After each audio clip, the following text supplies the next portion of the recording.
আপকি আদালতে star cricketer Mohammad শামির বিরুদ্ধে অভিযোগ হলো যে ইনি হচ্ছেন ভীষণ রকম কুঁড়ে। এই অভিযোগটা শামি আমার নয়, বিরাট কোহলির। বিরাট কোহলি বলেন যে আমাদের এখানে যদি কেউ সব থেকে কুঁড়ে থাকে তাহলে সেটা মোহাম্মদ শামি। ম্যাসাজ করাতে যদি কাকার ঘরে যান ৩ ঘন্টা ওখানেই শুয়ে থাকেন। আপনি টেস্ট ম্যাচ খেলছেন, তো বডি তো টায়ার্ড হয়ে যাবেই। আর বোধহয় এমন হয়েছে যে সম্ভবত আমার পরে ওর মাসাজ করানো ছিল, আর মাসাজ করতে করতে আমার ঘুম পেয়ে গেছিল, জানি না। বাট কুঁড়ে ট্যাগ কেন দেওয়া হয়েছে আমার খারাপ তো লাগেনি তাতে, বাট কেন কুঁড়ে বলা হচ্ছে আমি সেটা ভাবি। সবচেয়ে টাফ জবটা হলো আমার, সব থেকে বেশি আমিই দৌড়ই। যদি কোনো পার্টিকুলার সিচুয়েশন আসে তো ফার্স্ট বোলারকেই ডেকে পাঠানো হয়। যদি অফ দ্য ফিল্ড যদি আপনি দেখেন তো ওখানে প্লেয়ার রিল্যাক্স করছে, তো কি সমস্যা এতে, তাই না? বাট ঠিক আছে। ও, আপনাকে লেজি লালা বলা হয়? এর মানেও আমি আজ পর্যন্ত বুঝতে পারিনি যে কেন বলা হয়। আমার পেট বড় নয়, আমি জুয়েলারির কাজ করি না, আমাকে কেন সেরকম বলা হবে? ২-৩ রকমের লোকেরা হয় ওরকম। তো আমি জানি না যে এই নামটা কিভাবে হলো, বাট দিয়েছে যখন, তাহলে নিশ্চয়ই এটা বিরাট কোহলিরই কাজ, এই কুঁড়ে বলা বা অন্য কোনো নামে ডাকা। কারণ যখন আপনি টিম ইন্ডিয়ায় আসবেন তো আপনাকে কোনো না কোনো নামে অবশ্যই ডাকা হবে, আপনার নামের থেকে, যেটা একটু আলাদা হবে। বিরাটের সঙ্গে আপনার একটা বিশেষ ভালোবাসা আছে, আমি দেখেছি। কমেন্টেটর আপনাকে ইংরেজিতে প্রশ্ন করছিল, ফরেনার ছিল, আপনি ইংলিশে জবাব দিচ্ছিলেন, ও পাশে দাঁড়িয়ে দাঁড়িয়ে মুচকে হাসছিল। বলে দিচ্ছি একটু একটু যা পারি। কিন্তু হ্যাঁ, আমি ওকে সাথে নিয়ে গিয়েছিলাম নিউজিল্যান্ডের কথা, ম্যান অফ দ্য সিরিজের জন্য, ইন্টারভিউর জন্য বলেছিল আমাকে, তো নিয়ে যাই ওকে, বলি চল ভাই। আমি জানি না যে ওদের মানে অ্যাকসেন্ট একটু অন্য রকম, সেটা তখন জানতে পারি, একটু একটু বুঝতে পারি, তো বলা হ্যাঁ ভাই চল নিয়ে যাই ওকে। ঠিক আছে, তো তো ওরা প্রশ্ন করে, সিম্পল টাইপের ছিল, তো আমি চেষ্টা করি আনসার করার। পরে যখন ইন্টারভিউ শেষ হলো তো বলে আমাকে কেন নিয়ে এসেছো, এই আর কি। কিন্তু এই কমেন্টেটর হিন্দিতে আপনাকে বলেছিল যে ভালো ইংলিশ বলেছেন। ট্রাই করি, বাট আসলে কি আমি কখনো লজ্জা পাই না। যদি আপনি কোনো কিছু না পারেন তো সামনেই বলে দিন, হ্যাঁ, হিন্দিতেই বলে দিন। আমি তো আর ওই পাকিস্তানিদের মতন নই যে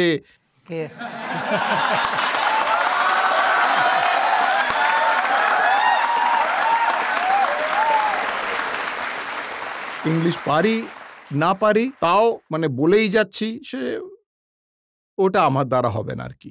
হ্যাঁ, ওতে খুবই হাসাহাসি হয়, কারণ বাবার আজম ওতে আরো বেশি বোঝাই যায় না।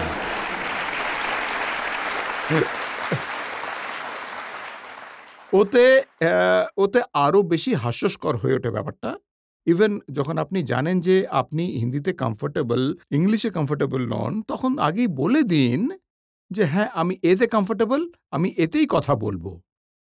আমার তো মনে হয় না এতে কেউ হেরে যাবে, এটা কোনো লজ্জার ব্যাপার বা ছোট হওয়ার বিষয়। আর আপনি ডেবিউ যখন করেন, প্রথম দিন আপনি ড্রেসিং রুমে ছিলেন, তো আপনাকে বক্তব্য রাখার জন্য, স্পিচ দেওয়ার জন্য বলেন উনি। আরে ও তো খুবই ডেঞ্জারাস ব্যাপার ছিল, কারণ যত স্টার্স ছিল সবাই সামনে এরকমভাবে বসেছিলেন, আর যুবরাজ সিং আমায় চেয়ারে দাঁড় করিয়ে দেয়। ইংলিশ বলতে পারি না, সবার ল্যাঙ্গুয়েজ বলতে পারি না, আর সবচেয়ে বড় কথা, এরকম যখন দেখছি তখন প্রত্যেকের মুখ দেখে মনে হচ্ছে আরে একে তো টিভিতেই দেখেছি। অদ্ভুত ব্যাপার। ম্যাচের আগে যখন মিটিং হতো তখন স্পিচ দিতে হতো, আপনাকে নিজে সম্বন্ধে বলতে হয়। আমি দাঁড়িয়ে বলি ভাই হিন্দিতে বললে চলবে? তো বলে হ্যাঁ চলবে। 4 লাইন খুব কষ্টে মুখ থেকে বেরিয়েছে, কারণ সবার সামনে মুখ খুলবো কি করে আমি। কষ্ট করে নিজের ইন্ট্রোডাকশন দিই, বলি ভাইয়েরা আমার দ্বারা যতটা সম্ভব ততটা শেখার চেষ্টা করব, বাকি ওপরওয়ালার হাতে। আর কিছু বলতে পারিনি। কিন্তু একটা মোমেন্ট আছে বিরাটকে নিয়ে, আপনাকে নিয়ে, যেটা সব সময় লোক দেখেছে আর মনেও করে। যখন ওয়ার্ল্ড কাপ জেতেন, আপনার মা এলেন, বিরাট এগিয়ে গিয়ে ওনার পা ছুঁলেন। অ্যাকচুয়ালি আমি অনেকদিন ধরে বিরাটের, যখন আমি কথা বলতাম মায়ের সাথে, তো বিরাটের কথাবার্তা এভাবে জিজ্ঞেস করতো মা, তো মাকে সালাম করে বেরিয়ে যেত আর কি। খাবার পাঠাননি এসব বলে চলে যেত আর কি। স্পিকারে ফোন থাকতো, তো মায়ের সঙ্গে কথা বলছি, আমি খাচ্ছিলাম, বলে আচ্ছা একজনকে পাঠিয়েছেন আমাকে দেননি, তো এভাবে কথা বলতো। তো মা কখনো দেখেনি ওকে সামনে থেকে।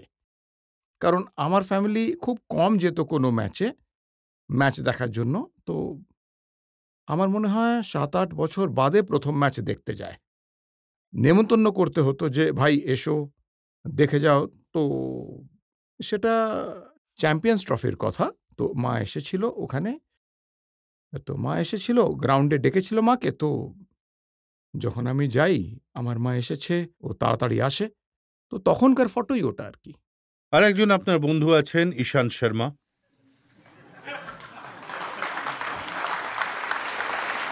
ঈশান্ত বলে যে মোহাম্মদ শামিকে যদি রিকভারি করতে হয় ইনজুরি থেকে, ওকে পাবজি খেলতে দাও, ওকে মটন খেতে দাও, ওকে নল্লি নিহারি খেতে দাও আর শুতে দাও। সেম ডিপার্টমেন্টের জব আমাদের। তবুও এমন কথা বলেও না। কিন্তু আমাদের যে বন্ডিং সেটা আলাদাই লেভেলের ভাই। মানে আমি ঈশান্ত বা ভুবনেশ্বর, উমেশ, মোহিত, আমরা যত ফাস্ট বোলার আছি না, আমরা আলাদা লেভেলের। বাসেও আমরা পেছনেই বসি। আর সামনের মানুষদের মানে এত সাহস নেই কোচেরও যে পেছনে এসে কথা বলে। মানে এত ভদ্র আমরা। মানে নিজেদের মধ্যে যখন কথা বলি আরকি। তো এই হচ্ছে বন্ডিং। আমার মনে হয় যে আমি লাইফে কখনো ভুলতে পারব না। যা আমরা একে অপরের জন্য ভালোবাসা একে অন্যের সঙ্গে মানে লড়াই ও যে কথা আমরা বলি একে অপরকে, আপনারা শুনলে তো মানে ঝগড়াই হয়ে যাবে। ওরকম কথা আমরা উল্টোপাল্টা কথা বলি একে অন্যকে। কিন্তু যে ভালোবাসা, এই যে টান, এটা খুব বেশি মিস করি আরকি। ঈশান্তের একটা ভিডিও আমি দেখেছি যেখানে ও আপনার কথা বলার ধরন নকল করছিল। আমি বলছি আপনার সামনে দেখুন, আমি কেমন বলছি। আমি এরকমই। আর আমি চেঞ্জ হতে চাই না। হ্যাঁ? তো আর যেমন মানে যেমন ঈশান্ত বলেছে, হ্যাঁ, রিকভারির জন্য বন্ধু মানে আপনার কি চাই? আপনি মানে বেস্ট খাবার পেয়ে যান, ভালো ঘুম পেয়ে যান আপনি রিকভারি মোডের জন্য। আর গেম তো সবার একটা না একটা পছন্দের থাকবেই। এতে কি দোষ আমার বলুন? হ্যাঁ? শামি ২০১৫ ওয়ার্ল্ড কাপ, এটা কি ঠিক আপনার চোট লেগেছিল, ইনজুরি ছিল, সিরিয়াস ইনজুরি ছিল, আপনার খেলা উচিত ছিল না, কিন্তু আপনি ইনজেকশন লাগিয়ে লাগিয়ে খেলেছিলেন? এ আমার ওপেন ডিসকাশন মানে ফিজিও আর মাহি ভাইয়ের সাথে হয়েছিল। সিচুয়েশন যা ছিল সেটা সবারই জানা ছিল। কন্ডিশন সবাই জানতো আমার হাঁটুর। কারণ আমার মানে কার্টিলেজ অপারেশন হয়েছিল। হাঁটুর যে মানে জয়েন্ট যে হয় না? সেখানে মানে তাতে ক্র্যাক এসে গেছিল। তো আমি টেস্ট সিরিজের পর ফিরে আসতাম আরকি। ৪.৫ মাস আমরা অস্ট্রেলিয়ায় ছিলাম। তো ওপেনলি ডিসকাশন হয় যে, "ভাই ঈশান্তের পায়ে চোট লেগেছে, ও খেলতে পারবে না। তো একজনকে তো থাকতেই হবে।" তো আমি ডক্টরকে প্রশ্ন করি যে, "আমি খেলতে তো পারবো, কিন্তু আমাকে এটা বলো যে এর মাঝে হাঁটুর কিছু হয়ে যাবে না?" কারণ আমি কখনো যখন গেম খেলি, আমি আ সবসময় এটাই চাই যেন গেমকে মাঝপথে না ছাড়ি। কারণ আমার জায়গা কেউ পূরণ করল না আর ম্যাচ হেরে গেল, আমি কান্ট্রির জন্য চাই না। এটা ওপেনলি বলে দেওয়া হয়েছিল। ডক্টর কনফিডেন্স দিয়েছিল আমাকে পুরো যে, "এ হাঁটু আপনাকে মাঝে ডোবাবে না।" হ্যাঁ, বলে যে ১৯-২০ খারাপ হতে পারে বা ২০ থেকে ১৯ ভালো হয়ে যায়। তো ১৯ থেকে ২০ হতে পারে, ২২-২৪ হবে না। ঠিক আছে তাহলে আমি পেইন কিলার নিয়ে খেলে নেব। কিন্তু কিন্তু ওই ম্যাচের আগের প্র্যাকটিস, ম্যাচের পরে সিচুয়েশন এত খারাপ হয়ে যায়, যদি আমি পেছনে দেখি তো কোনো এমন বোলার চোখেই পড়েনি যে ওয়ার্ল্ড কাপ খেলেছে। ও মানে অপশন ছিল না আমাদের কাছে। যে ৪ মাস ধরে খেলছিল, সব কন্ডিশন জানা ছিল। তার মধ্যে একজন ফিরে গিয়েছিল, আরেকজনের চোট ছিল। তো আমি ৭ টার ৭ গেমই খেলেছি ওষুধের সাহায্যে। আর ওই পেইন কিলার নিয়েই খেলি ২০১৫ ওয়ার্ল্ড কাপ। তো যেটা আমার থাই এর সাইজ ছিল সেটাই হাঁটুর সাইজ হয়ে গেছিল। তো সেটা আমি মানিয়ে নিতাম। লাইক ৫০ এমএল এর মতো ফ্লুইড বেরোতো প্রতি ম্যাচে।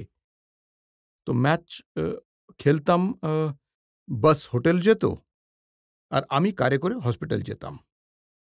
ইনজেকশন লাগাতাম। তারপর হোটেলে আসতাম, ৩ দিন বিশ্রাম নিতাম। ৪র্থ দিন গ্রাউন্ডে গিয়ে আবার ৫ম দিনে ম্যাচ। এটা আমার পুরো শিডিউল ছিল। আর ওই একই অবস্থা যখন পরের ওয়ার্ল্ড কাপ হয়। স্যার, প্রথমে তো আমি দুশ্চিন্তায় ছিলাম যে ৪ এর পিচ ভেঙে বেরিয়ে এসেছিল। মাসল জানতাম না কোথায় ফেঁসেছিল ওটা মাসলে। তার থেকে বেরোলাম, সেটা ঠিক করে এলাম। পরের ওয়ার্ল্ড কাপে এটা মানে এরকম স্পষ্ট হয়ে গেল। কিন্তু মানে ২০২৩ এর ওয়ার্ল্ড কাপে উপরওয়ালার অশেষ দয়া যে যেমন মানুষ লাইফে চায় আমার সাথে এমন হোক আমার এই প্রফেশনে। যেমন আমি চাইতাম যে বল আমার কথা শুনুক বা আমার মতো করে চলুক বল। আর ওই ওয়ার্ল্ড কাপে বল সেভাবেই চলছিল যেমন আমি চেয়েছিলাম। কেন? কারণ যদি আমি চাইতাম একদম ফ্ল্যাট উইকেটে যেখানে বল নড়ছে না, ওইখানে যদি আমি ভাবতাম যে নড়বে বল আর ভেতরে যাবে আর বাইরে যাবে, তো বল বাইরে যাচ্ছিল। একদম আমি যা চাইছিলাম ঠিক সেরকমই হচ্ছিল ওখানে। কিন্তু সেম সিচুয়েশন ছিল। ডে 1 থেকে পেন নিয়ে খেলা, নামনেস এর ইনজেকশন নেওয়া।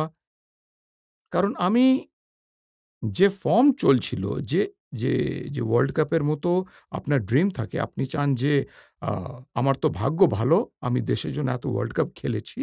বাট আমাদের ড্রিম হয় যে আমি কান্ট্রির জন্য কোনো একটা ছোট্ট কন্ট্রিবিউশন যেন দিতে পারি বা ওয়ার্ল্ড কাপ খেলতে পারি। সেই ফিলিংসটা আমি মাঝপথে ছাড়তে পারি না। তো আমার আমার এটা জানা ছিল যে হ্যাঁ, মানে কোথাও না কোথাও ওয়ার্ল্ড কাপের মতো জায়গায় যদি জিতে যাই দেশের জন্য, সেটা বেস্ট ফিলিং হবে। এটা তো আমি পরেও সামলে নেব। কিন্তু কি আর করা যাবে? যদি ব্যথা নিয়ে, পেন নিয়ে, ইনজেকশন নিয়ে এমন বিপজ্জনক বোলিং করেন, তাহলে ঠিক থাকলে আপনি কি করতেন? স্যার, যদি এই ম্যাচুরিটি, স্কিল লেভেল যদি আমার কাছে ওই টাইমে থাকতো, তো নো আইডিয়া। আমিও জানি না কি হতো, বাট আমার মনে হয় যে এখনকার সময় বেশি জোর তখন ছিল যখন ইন্ডিয়া খেলতে এসেছিলাম। স্পিড বেশি ছিল সেই সময়। বাট স্কিল ছিল না, না? ওই অ্যাওয়ারনেসটা ছিল না, ওই স্মার্টনেসটা ছিল না যে হ্যাঁ, যে বলের সাথে কিভাবে হয়। কারণ তখন ওই কথা ওঠে যে আমার গ্রামের কথা এসে যায়। ওখানে মানে ছিল না। মানে এমন স্কিল শেখানোর কেউই নেই তো। ওখানে কিছু এমন জিনিস নেই যেটা আপনার স্কিলকে উন্নত করতে পারে। ইভেন মানে কোচও নেই। মানে তাহলে আপনি কি শিখবেন বলুন? আপনি তো দেখে দেখেই শিখবেন না? আপনি শেখেন কোথায়? ওয়াসিম আকরাম আপনাকে বলেছিলেন যে তোমার রান আপ ছোট করে নাও, তোমার হাইট বেশি নয়, পরে সমস্যা হবে। আপনি ওর কথা থোড়ি শুনেছেন? আমি প্রশ্ন করেছিলাম যে আপনার এত ছোট রান আপ কিভাবে করেন আপনি? মানে মানে একেকটা লেভেলের পরে না আমাকে ছোট করতে হয়। তো আমি ওই লজিকটা বুঝতে পারিনি। হতে পারে যে তাতে কাজ হয়, কিন্তু ওর জন্য কাজ করেছে, ওর স্কিলে স্যুট করেছে। বাট আমার রান আপ তো কখনো না আগে ছোট ছিল না, না এখন ছোট। আমি সবসময় সেম রান আপেই দৌড়ই, সেম ডিসট্যান্সই আমি রাখি। আজ আরো বেশি মানে ফোর্স লাগাই আরকি দৌড়ানোতে। এখন আরো কমফোর্টেবল ফিল করি। ইনজুরির আগে যে আমার মানে যা রান আপ ছিল আর আজ যা রান আপ আছে তাতে অনেকটা তফাৎ। খুব কমফোর্টেবল। সেইজন্য আমি শুনিনি উনার কথা এই বিষয়ে আরকি। এটা আমার খারাপও লাগে। আপনি তো ডাক্তারের কথাও শোনেননি। ডাক্তার বলেছিলেন যে অপারেশনের পর বোলিং তো ছাড়ুন, হাঁটাও মুশকিল হবে। হ্যাঁ, এটা পায়ের ব্যাপার। ২০২৩ এর ওয়ার্ল্ড কাপের পরে খুব আনন্দে গেছিলাম ওখানে। আমি হতে পারে যে ভাঙিনি, কিন্তু ভাঙার সঙ্গে, সঙ্গে কিছু গলে গিয়েও বেরিয়েছিল। উনি উনি বললেন যে, "এক কাজ করি, অপারেশনের আগে ইনজেকশন দিয়ে দেখা যাক। যদি এতে ঠিক হয় তো।" মানে কখনো, কখনো কি হয় মাসল জুড়ে যায়, তো ইনজেকশন দিলে সেটা খুলে যায় আরকি। সেটাও হলো না। তো বললেন, "অপারেশন করতে হবে।" বলি, "করে দাও ভাই, শেষ করো। আর সহ্য হচ্ছে না।" কারণ সকালে ওঠার পর যদি আমি বাথরুমে না যেতে পারি, তো তাহলে আমার অপারেশনই একটাই অপশন রয়ে যাচ্ছে। এরপরে উনি যখন বলেন যে হ্যাঁ, বলি, "কত টাইম লাগবে?" বলেন যে, "১ থেকে ১.৫ ঘন্টা লাগবে আপনার অপারেশন থিয়েটারে। তারপরে আপনি শিফট হয়ে যাবেন।" বলি, "ঠিক আছে।" তো একটু ইয়ে ছিল, কারণ স্পোর্টসের যত প্লেয়ার আছে তাদের সঙ্গে থাকেন। তো এখানে ইনজেকশন দিচ্ছিলেন, তো বললেন, "আপনার না ৩০ সেকেন্ডে ঘুম এসে যাবে।" এখানে যখন ইনজেকশন দেন, আমার ঠান্ডা, ঠান্ডা লাগে আমার একটু। আমি বলতে চাইছিলাম যে মরতে, মরতে তো ১ মিনিট তো নিয়েই নেব। তিনি গুনি আর ব্যাস। আমি ভাবলাম যে মাত্র যখন ৩ সেকেন্ডেই আমি বেহুঁশ, উনি অপারেশন করেন। তারপরে যখন জ্ঞান ফেরে একটু ঝাপসা দেখছিলাম। তো বলেন যে, "আমি ডক্টর, চিনতে পারছেন?" তো বলি যে, "হ্যাঁ।" তো বললাম যে, "একটা প্রশ্ন আছে আপনার কাছে। কতদিন আমি গ্রাউন্ডে নামতে পারবো?" উনি আমার মুখ দেখেন, আমার পায়ের দিকে তাকান। "আপনার মনে হয় আপনি খেলতে পারবেন?" আমি তো ভাবছি আপনি হাঁটাচলা করুন, সেটাই অনেক বড় কথা। বলি, "অপারেশন আপনিই করেছেন না? অন্য কেউ নয় তো?" বলেন যে, "না।" বলি, "আমি খেলব।"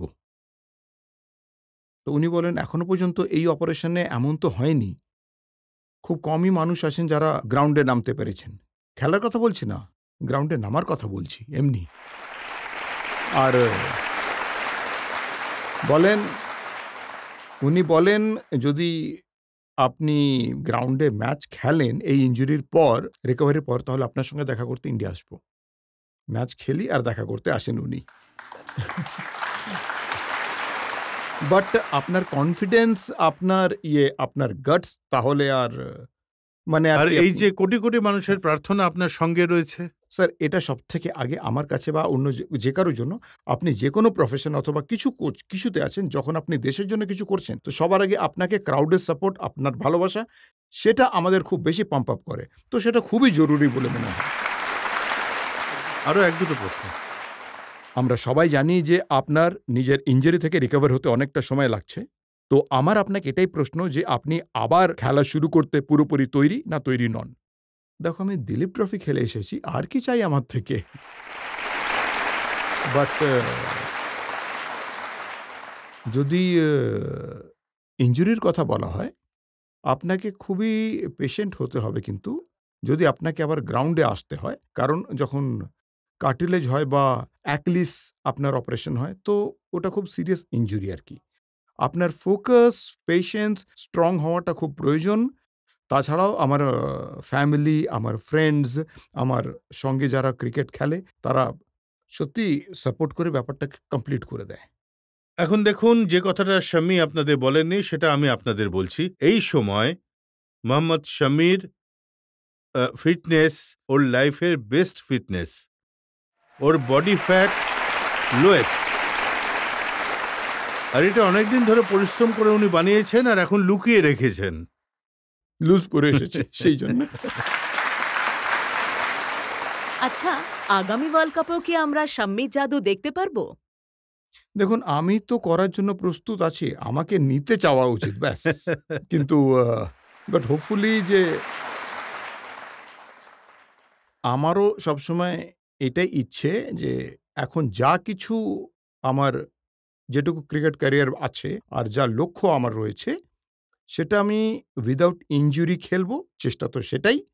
আর যতদূর ওয়ার্ল্ড কাপের প্রশ্ন, সেটা তো অবশ্যই করব। ভাগ্যে থাকলে সেটা হবে নিশ্চয়ই। আর বাকি ওপরওয়ালার যা ইচ্ছা।